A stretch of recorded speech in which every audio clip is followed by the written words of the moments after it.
ஆம்பூர் அருகே காலணி தொழிற்சாலையில் பணிபுரியும் தொழிலாளியின் வீட்டின் பூட்டை உடைத்து நகை பணம் கொள்ளையடிக்கப்பட்ட வழக்கில் அதே பகுதியை சேர்ந்த இளைஞர் கைது செய்யப்பட்டார்.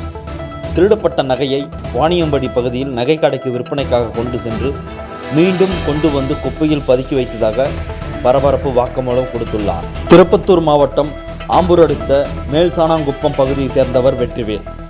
இவர் ஆம்பூரில் செயல்பட்டு வரும் தனியார் காலணி தொழிற்சாலையில் எலக்ட்ரிஷியனாக பணிபுரிந்து வந்துள்ளார்.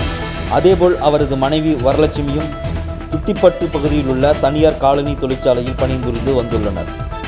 இந்த நிலையில் கடந்த 24ஆம் தேதி வழக்கம் போல கணவன் மனைவி இருவரும் காலனி தொழிற்சாலைகளுக்கு பணிக்கு சென்றுவிட்ட நிலையில் பிள்ளைகள் 4 பேரும் பள்ளி மற்றும் பல்வேறு பணிகளுக்கு வெளியில் சென்றுள்ளனர். காலை 6 மணி வேலைக்கு சென்ற வெற்றிவேல் பணி முடிந்து 2 மணிக்கு வீட்டிற்கு திரும்பிய போது வீட்டின் பூட்டு உடைக்கப்பட்டிருந்ததை கண்டு அதிர்ச்சியடைந்துள்ளார்.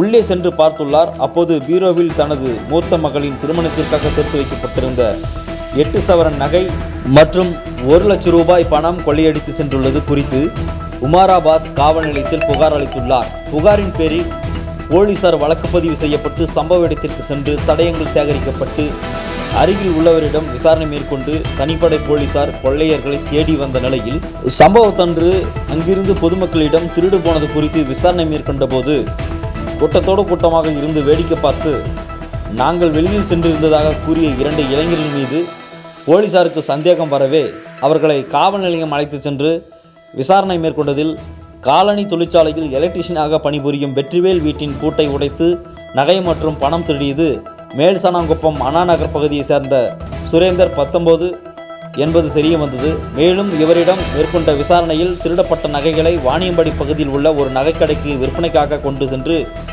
அங்கு நகையை வாங்காததால் மீண்டும் கிராமத்திற்கு கொண்டு வந்து குப்பையில் மறைத்து வைத்திருந்தது தெரிய வந்தது. இதனைத் தொடர்ந்து போலீசார் அவரிடம் இருந்து 3 சவரன் நகைகளை பறிமுதல் செய்து அவர் மீது வழக்கு பதிவு செய்யப்பட்டு இவர் ஏற்கனவே திருட்டு வழக்குகளில் ஈடுபட்டுள்ளாரா என தொடர்ந்து விசாரணை மேற்கொண்டு ஆம்பூர் நீதிமன்றத்தில் நீதிபதி முன் ஆஜர்படுத்தப்பட்டு வேலூர் மத்திய சிறையில் அடைத்தனர்.